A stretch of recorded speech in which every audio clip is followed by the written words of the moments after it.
Real seedy. Uh-huh.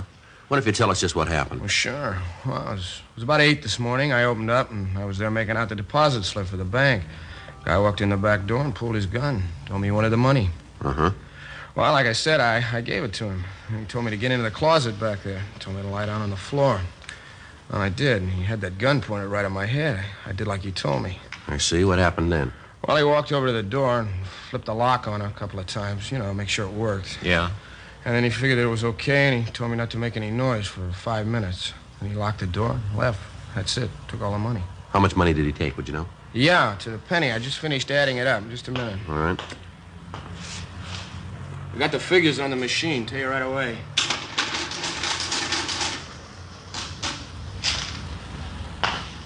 That is $5,200.52. That's it exactly. You said the guy came in the back door, is that right? Yeah, that's right. Well, were you open? I mean, was the store open for business? No, we weren't. You see, I usually don't open before 8:30. Leave the back door open, though, for deliveries, bread, milk, stuff like that. Uh-huh. What if you could give us a description of the man?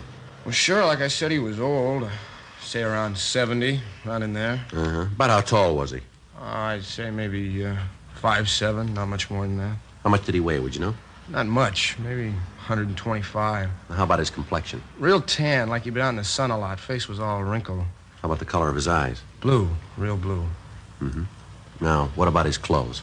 A real bum. Had on this old overcoat, brown, all frayed, ragged around the sleeves. Had a patch on the right elbow. Patch looked like it was kind of dark serge material. Was he wearing a hat? Yeah, blue, all beat up. You could see the dirt around the brim. Mm-hmm. How about his shirt and trousers? Blue striped shirt and old kind of brown pants, no press. Looked like he was getting ready to jump in them. Real seedy. Yes, sir. Did he wear glasses? No, he didn't. Was he clean-shaven, or did he wear a mustache? Well, he had about a 4 or 5 day old growth of beard, white. I see. Did he have any marks or scars that you could see? No, nothing like that. At least not that I could see. How about the gun? Was it a revolver or an automatic? Well, it looked like an automatic. Might have been a .45. I didn't look too close at that. Yeah. Did he have any sort of an accent when he talked to you? No, nothing like that. All right, Mr. Alden. Joe, I'll get the description out. Right, Frank, thanks. Mr. Alden, did the man say anything to you that might help identify him? No, not that I can think of. He kept telling me that he was real sorry he had to do this. Said, I'm really sorry, but I have to have the money. I have to. Kept asking me if I understood. I told him no. He said that someday I would. Real weird. Kept apologizing while he robbed me. I see. You the owner here, are you? No, I'm just a manager. The owner's Mr. Wood. He's going to be real mad when he hears about this. Second time in 3 months we've been held up.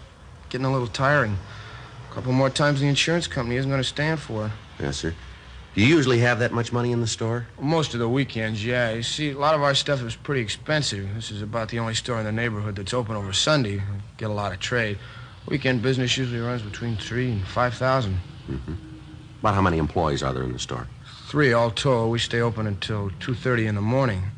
I come in the morning and work until noon. Hank comes in then. Then there's 2 of us until 6, and John comes in. He works on through.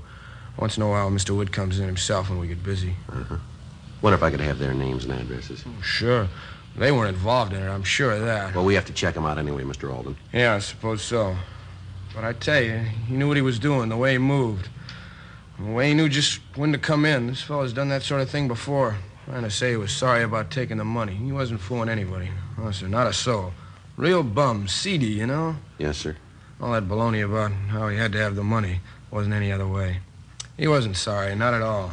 Yeah, well, he probably will be. 9:30 a.m. Frank and I started a canvass of the immediate vicinity. None of the store owners in the area had seen anyone answering the description of the hold-up man. None of them had seen any suspicious cars in the area. We asked the liquor store manager to go with us to the city hall to look at the mug books. He called the store owner, and when he arrived, we drove downtown. The victim went through the mug books on known hold-up men, but failed to make an identification. A local and an APB were gotten out on the suspect. We asked the stats office to make a run on the MO used, and they came back with 14 possibles. It took us 2 days to check them out. They led us nowhere. The papers caught on to the story, and letters began to pour in with advice and tips. On Monday, March 17th, a full week after the robbery, Frank and I had lunch and checked back into the office. See the afternoon papers, Joe? Yeah, pretty funny, huh?